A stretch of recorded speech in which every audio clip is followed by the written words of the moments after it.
Bonjour à tous. Alors, juste pour discuter, vous parler de pourquoi les choses peuvent changer au cours des âges et notamment sur le polythéisme, puisque on le sait, il y a encore beaucoup de personnes qui défendent ce type de courant religieux. Alors, ce qu'il faut savoir, c'est que les choses changent, les choses évoluent, et Dieu, il a pu autoriser par le passé des choses. Pour autant, c'est un être suprême qui se remet en question, qui observe. Il n'est pas dénué de sentiments, il n'est pas dénué d'émotions, il n'est pas dénué d'empathie envers ses créatures. Et c'est le message qu'il nous lance au travers du monothéisme, qu'il a lancé déjà au début de l'ère d'Abraham et du début de l'ère du judaïsme, puisque ça a été le premier monothéisme sur Terre. Donc, il faut bien comprendre que oui, le polythéisme était autorisé, il était bien autorisé, il était bien accepté par Dieu, sauf que Dieu, au travers de Dieu, à qui il donne des pouvoirs, des capacités, il partage, il est généreux. Et en réalité, ce qu'il fait, c'est il observe, c'est-à-dire il prête, il partage, il peut donner, mais il observe aussi ce qui est fait avec et que il s'est rendu compte, et c'était une grande question qui lui était posée, de savoir est-ce que ces créatures ressentent vraiment quelque chose? Quand on est un seigneur, quand on est un être omnipotent, omniscient, il y a des choses qu'on doit pouvoir vérifier au travers de ces créatures. Et il est tellement empathique, tellement soucieux de notre bien-être aussi, il faut le savoir, qu'il va se mettre en scène, à l'intérieur aussi peut-être de nos mondes, en prenant la forme d'esprit, alors pas en totalité de sa personne puisqu'il est grandiose, mais en partie, ce qu'il souhaite, ce qu'il veut, il fait ce qu'il veut. Il a pu, au travers de nos esprits, que ce soit homme ou femme, ou enfant ou vieillard, passer de créature en créature pour voir et comprendre les histoires que les créatures créées par lui, et autorisées à être engendrées aussi par lui, de ses propres créatures. Il vérifie ce que ressentent ces créatures au travers des scénarios qu'il nous donne à vivre, au travers de ses épreuves. Il a voulu, je pense, enfin moi c'est ma croyance véritable, de dire qu'il a voulu voir si nous ressentions des choses, et en ça il fallait qu'il soit juste au travers des épreuves qu'il nous donne à vivre. Si il n'était pas soucieux de comprendre ce que nous vivions, et on s'est posé bien des fois des questions en disant pourquoi tant de souffrances sur Terre, pourquoi, et la plupart des gens répondent il n'y a pas de Dieu, sinon il ne nous ferait pas vivre ce qu'on ressent. En réalité, il y avait plusieurs problématiques à régler sur Terre. Il y avait la problématique de savoir si les créatures ressentaient vraiment quelque chose, si les créatures allaient lui être fidèles aussi, s'il imposait un monothéisme, et au vu du nombre de messagers, puisque dans le Coran il en est cité 120 de messagers prophètes, alors pas messagers prophètes, parce qu'on va pas tomber dans la science, mais 120 prophètes, voilà, il y a eu 3 messagers prophètes, comme je vous ai déjà expliqué dans d'autres vidéos. Le messager, c'est celui qui reçoit un texte, qui reçoit un livre. Donc, il y a eu des prophètes messagers comme donc Mohammed, paix et bénédiction sur lui. Il y a eu Jésus, paix et bénédiction sur lui. Et il y a eu donc Moïse, paix et bénédiction sur lui. Et il y a eu David qui a reçu le livre, le Zabour, que je n'ai que je connais mal, hein, en réalité. Bon. Donc, ce sont des textes qui ont été reçus, ils sont messagers et prophètes, et les autres non indiqués sont seulement prophètes. Ils ont prêché la bonne parole, le message que Dieu changeait la donne, changeait les règles, on va dire participer à innover en termes de guidance spirituelle et religieuse, et qu'on sortait du polythéisme pour pratiquer, et c'est ce qui nous a indiqué, donc au travers de l'histoire, qu'il fallait suivre le monothéisme. Donc toutes les guerres que nous avons vécues entre polythéisme et monothéisme, c'était juste, en réalité, je dis juste, mais c'était pas juste parce qu'on a vécu vraiment de véritables enfers, faut le vivre, faut le dire.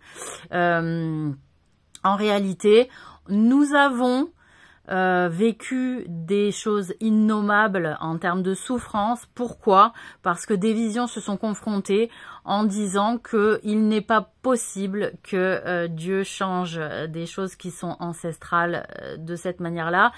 Qui nous sommes pour dire que cela a changé? En réalité, Dieu a partagé au travers de ses créatures la guidance pour dire je veux redevenir, ou je veux devenir, je ne connais pas son histoire, je veux devenir l'être unique suprême à être adoré, parce qu'en réalité, donner du pouvoir à d'autres créatures, comme dans le polythéisme, avec des dieux et des déesses, et les faire vénérer au détriment de sa vraie nature divine et réelle, eh bien en réalité, on perd.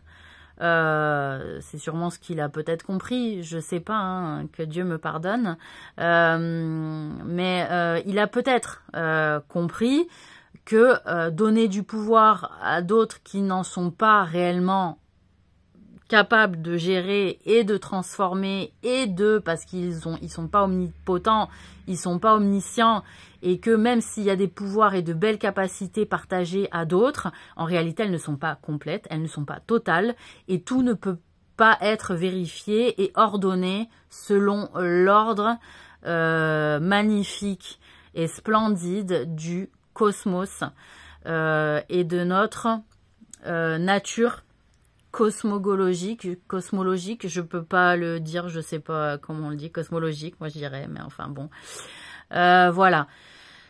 Donc, il faut se dire que Dieu, dans le Coran, est cité avec 99 noms, sachant qu'il peut y en avoir plus. Moi, j'ai énoncé dans mon passage que je pense qu'il y en a un 100e, qui est l'assistant.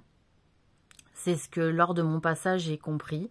C'est que je me suis toujours sentie assistée par Dieu au travers des âges, au travers de mes incarnations, et que il est bizarre de dire que Dieu n'en a pas 100 et qu'il en a seulement 99. Et donc, j'énonce, en tout cas, ma volonté et ma forte foi et croyance de dire que son 100e nom est l'assistant, parce qu'il ne fait pas partie des 99 noms, et que on a très envie de dire les 100 noms d'Allah et pas les 99 en réalité.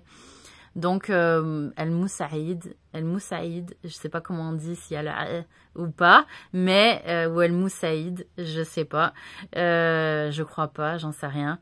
Mais en tout cas, c'est l'assistant, parce que la conclusion que j'en ai tirée au cours de mon œuvre et de mon travail et de mes souffrances et de mes épreuves, c'est là où je me suis sentie assistée, c'est par une force invisible qui prenait forme dans ces créatures, c'est-à-dire qu'il habitait ces créatures, qui parlait au travers d'elles.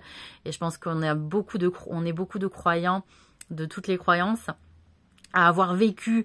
C'est pour ça que les vrais croyants, ils ont toujours eu l'impression et ont toujours dit, j'ai l'impression que Dieu me parle au travers des autres. Eh bien oui, il faut être capable de l'entendre, et que moi c'est comme ça que j'ai avancé, c'est comme ça que j'ai cru en lui, hein, peu importe les croyances que j'ai portées, les guidances que j'ai pu porter, que ce soit juive, que ce soit chrétienne ou que ce soit aujourd'hui islamique.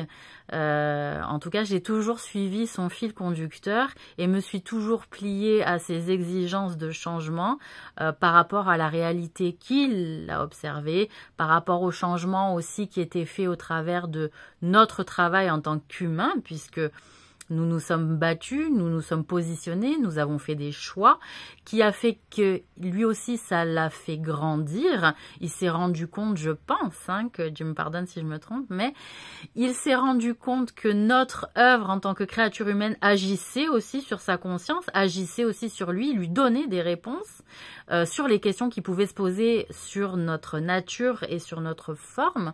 Et en réalité, il a œuvré avec nous à participer au changement pour un mieux-être, pour une élévation, et que cela a pris du temps de porter tout le monde, de faire avancer tout le monde de manière à peu près équitable et équilibrée. Donc, moi, j'ai gardé foi en lui malgré un destin compliqué et difficile, vous le savez, et on ne se le cache pas. En réalité, c'était aussi par rapport à vos choix et pas à ses choix, hein. Puisque nous avons donc 50% de libre arbitre et 50% selon le choix que nous faisons. En réalité, c'est 50% de choix que nous faisons, que nous tissons, et les 50% autres, c'est lui qui nous aide à les tisser. Donc, voilà, parce qu'on dit toujours les faiseurs, les faiseuses, en fait, c'est du tissage, mais c'est pas, ça peut être du tissage aussi mental, hein, les cordes qu'on met dans nos énergies, dans nos intentions. En réalité, c'est ça aussi les cordages qui peuvent se développer au travers de la matière et des atomes. Enfin, moi, c'est là où j'en suis venue comme conclusion. C'est pour ça que je parle de métaphysique spirituelle. Voilà.